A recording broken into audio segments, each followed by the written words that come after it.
So this evening, I get the honor of wrapping up our series on Unity's 5 principles. So before we get to the 5th principle, I know some of you might not have made it to every single Wednesday, so I thought we should do a little review. Would that be helpful? Okay, so I didn't see anybody teach this. I know Stacy knows it because they teach it in our youth and family, but I find it's very useful for adults as well to remember what our 5 principles are. So it's using your hand. Principle number 1, God is. Principle number 2, I am. Principle number 3, I think. Principle number 4, I pray. And then tonight we're going to be talking about I live.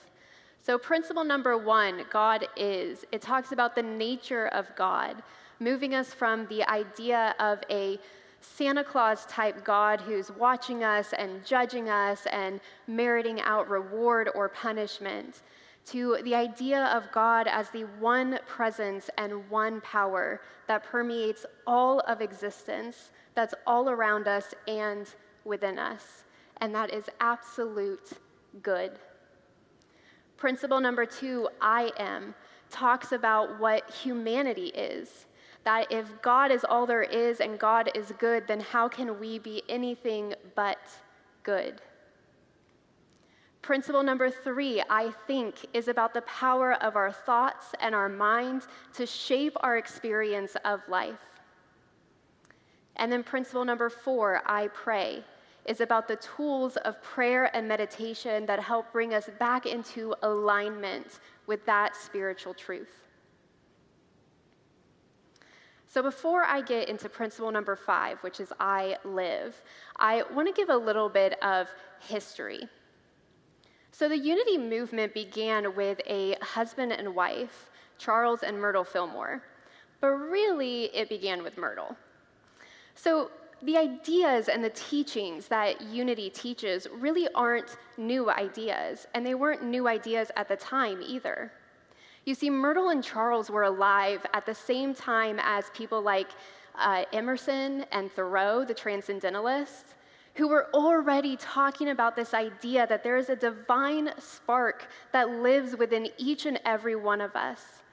And that what our job is to live from the truth of that divine spark rather than conforming to what the world tells us we should be. And before Emerson and Thoreau, there was a guy named Quimby, who was a physician, who first started talking about this connection between our mind and body, that our mind has power. Now, in the 18th century, this was a pretty radical idea, that our mind had power over our body, and yet today it's accepted as fact. In fact, the proper term is not mind and body. The proper term is mind-body. One word. Cannot be separated. And then back before that, there was Christian mysticism that was talking about these same ideas since the beginning of Christianity 2,000 years ago. Before that, there were the ancient Greek philosophers like Plato and Aristotle and Pythagoras who were talking about these same ideas. And then going back even more thousands of years, Jewish mystics were talking about these same ideas. So the ideas were not new. But as Myrtle, Unity's co-founder, began studying and learning about these ideas, as she began understanding the truth of her identity as a child of God, things started to change for her. And so Charles watched as his wife was transformed and changed by putting these ideas into practice. And so because he saw the results, he thought, maybe there's something to it. Maybe I should try this out myself. And being a scientifically minded man, Charles decided, I'm going to try and figure out the formula. How do I make this work in a scientific way? And so that's what he set out to do. And so I share this with you because I want you to understand that from the very foundation, from the very beginning of the Unity movement, we were and still are a movement of positive, practical spirituality. That from the very foundation, our movement is about living the truth that we know. Which brings us to principle number 5, which states, knowing and understanding truth is not enough. we must live the truth we know.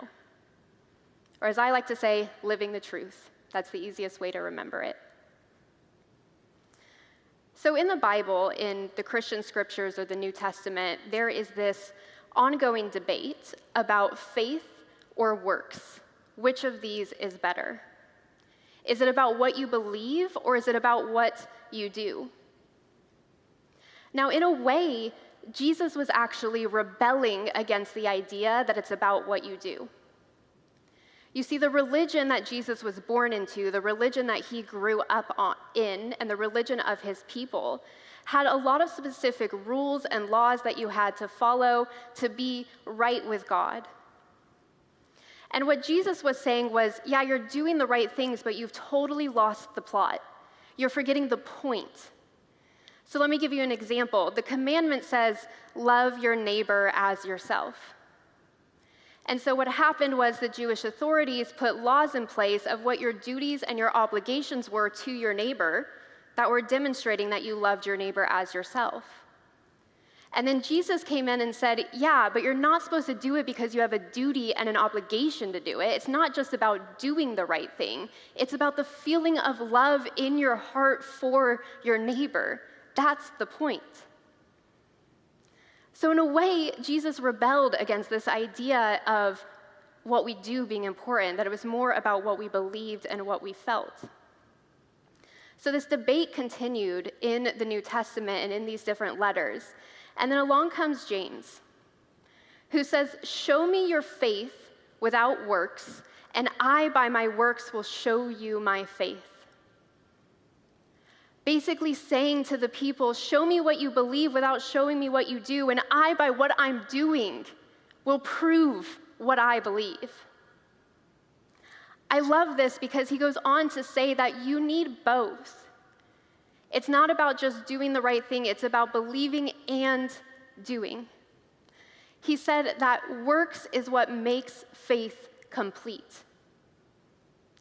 That once we believe and know and understand the truth of who we are, we have to act like it to complete that cycle. In Unity, we call this a demonstration. A demonstration is when we act on our faith and see real, tangible changes in our lives. So, for example, who believes in principle number 3, that our thoughts, that our mindset has power to create our experience? So if you're not changing your thoughts to change your experience, you're not living into that belief, right? We can believe all day long that our thoughts have power, but if we don't change our thoughts to see changes in our life, then we're not living that belief. So said another way, our inspired actions are the natural result of an inner conviction. I want to share with you a brief part of my own story about when I found Unity. So I began struggling with my mental health in my early teen years. But at the time, we didn't say, I'm struggling with my mental health. We said, I'm crazy, something's wrong with me, I'm broken, I'm bad, I need fixing. That's the language that we used. So that was in my early teen years, and then in my late teen years, I walked into a Unity church for the first time. Who here remembers your first time at Unity? A lot of you. Yeah, 20 years later, and I still remember it. I remember that there was a pamphlet on the wall that said, "What is Unity?" And I opened it up, and under the heading, "What We Believe," I read the 5 principles for the first time. And when I read about God being all good, all loving, all powerful, the one presence and the one power in the universe, it just resonated. And when I read the second principle, that we are all created in the image and likeness of God and therefore are inherently good, it gave me permission to start to believe that I was good. Now, I can't quite remember all the details of the talk, I'll be honest, but I do remember what I heard and the message that I received my very first time in a Unity. And the message that I received was that I could choose happiness.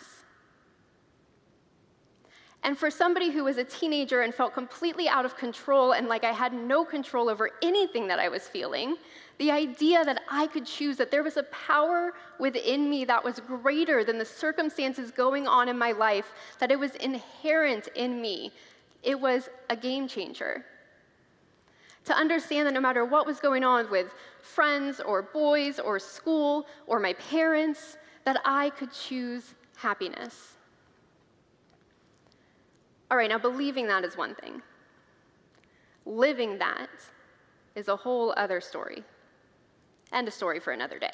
But the point is that it planted the seed, and that is always where it begins, is that until we take hold of an idea that things can be different, we can never take action to make things different. It has to start where it always starts, which is in consciousness. By the way, I mentioned Charles was looking for that formula. Essentially, through his life's work, what he came up with was as within, so without. So what I love about this fifth principle, that we live the truth that we know, is that there's not a hard and fast rule for what that looks like. Living the truth is about, first and foremost, doing the work in your consciousness. Because if we don't take the time to figure out where we're getting stuck and hung up, if we don't take the time to root out where our biases are, then any action that we take isn't going to be inspired action. Living the truth is about doing the work in mind first and then taking action. Unity Minister Reverend Ellen Debenport says, when we are living the truth, any action we take will be from the consciousness of spirit and oneness, with ego in service to soul. There's a Buddhist saying that I love. Before enlightenment, chop wood, carry water. After enlightenment, chop wood, carry water. So sometimes living the truth means that our outer actions don't change, but the way we do them, the consciousness that we bring to it, changes. Early on in my marriage, my spouse and I decided that we would explicitly divide up the household chores. So some chores were always his job, and some chores are always my job. So one of the chores that is assigned to me is doing the dishes. It's not necessarily because I like doing the dishes, but we just came to the conclusion that I care more about how the dishes are done and when they're done. So dishes are my job. All right, now let me tell you something. There have been times in my life where I have avoided doing the dishes. I think that just needs to soak for the night. We'll get to that tomorrow. There have been times in my life where I have done the dishes angry. Like when someone decides to make a bagel and cream cheese at 6 a.m. and then put that cream cheese covered knife in the sink without rinsing it so it can sit there all day long until the cream cheese gets hard and I have to scrub it off. And there have been times that I have had a profound spiritual experience doing the dishes. To be fully present, feeling the water on my skin, the texture of that scrub daddy that I use, to take joy and delight in cleaning something that I own. I got new pans recently. They're so cool. Like, they're non-stick and like non-toxic, and they clean so easily, and it's such a joy to wash them. This is what happens when you get into your 30s, guys. Just wait. So my action is the same. It's doing the dishes. But my experience of doing the dishes, how much joy and fulfillment and purpose I feel, the action can stay the same, but it's what I bring to it, the consciousness I bring to it, that changes it. So sometimes living the truth means we still do the same stuff. We just do it differently.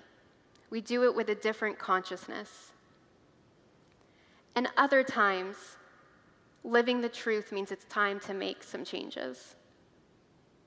that we have to do something different. So unity, as I said, is a practical spirituality.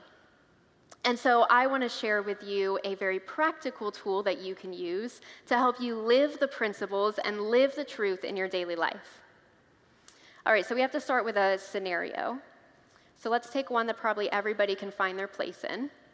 There's some situation in your life that involves another person, and whatever's going on, you're not quite happy about how it's turning out. Okay? Does everybody have a situation in their life with another person that you wish were a little bit different than it is right now? Okay? We can all find something. Great. So what you do is you start with principle number 1, God is. And you start asking yourself some questions. In this situation, in my relationship with this person, and how I'm handling and looking at this dilemma, can I see God in it? Can I see goodness in this? Am I believing in this situation that there is one presence and one power active in the universe and it is all good? Or am I creating some evil force that's against me that I'm having to fight against? Then you move on to principle number 2, I am. Am I living from my Christ essence? Am I living from my highest self when I talk to this person, when I think about this person, when I think about this situation? Am I coming from my divinity, from my soul, or am I coming from my ego? Can I see the divinity in this other person? Or am I turning them into a bad guy? And then you move on to principle number 3. What thoughts am I entertaining and holding on to that are making this more difficult than it needs to be? Am I holding on to this idea that there are winners and losers, that if it's not my way, it's not going to be good enough? Or am I holding thoughts of truth and harmony and love for this person and this situation? Are my words and what I'm saying lining up with what I really believe to be true about them, about me, and about life? And then you turn to principle number 4, I pray. Have I taken this situation into prayer and into meditation? Have I sat with this conflict and not tried to solve anything, not replay that conversation and that nasty thing they said and the comeback that I thought of 2 days later? Have I sat with it in stillness and in silence and wrapped it in that energy of love, as is my spiritual practice, and just let it be there? Am I praying and affirming the truth about this person and this situation? Or am I letting my mind get all wrapped up into the he said, she said, and whatever anger and doubt that I feel? And then we get to principle number 5, which is having done the first 4 principles, having done that work, now my action is clear. So the 5th principle, it is not enough to know and understand these truths. We must live the truth that we know. It is a calling and an invitation to bring us back again and again to what we know to be true and how we can deepen that knowledge and understanding and live it out in our lives. Living the truth is about progress, not about perfection. It's an ongoing journey of aligning ourselves more and more with that truth and that greater, deeper spiritual understanding of our wholeness, of our divinity, of our innate spiritual strength, and that there is no force of evil working against us. Intellectual understanding, studying these spiritual principles and understanding them in an intellectual way, is absolutely that key first step. But the journey doesn't end there. After we understand it, that is when we move into action. So I want to invite you this week to think of an area in your life where you want to step boldly into completely living the truth that you know. So maybe you're struggling with a financial situation, but the truth that you know is that God is your source and God is unlimited. So how can you live into that truth in your daily life? So find one truth that you know, one spiritual truth that you know is true, and see how you can live into it and commit to it fully over this next week. Remember that it's not about following some external set of guidelines and rules. Like Jesus taught, it's about tuning into the truth of your essence, the truth of who you are, and living from the inside out. It's about expressing yourself authentically and lovingly and purposefully, and living your unique life and your unique light to the fullest and brightest. I believe that our highest calling, our highest purpose, and our greatest joy in this life, and also the thing that will heal our world, is if each and every one of us lives the principles. So it is, and so we let it be. Thank you.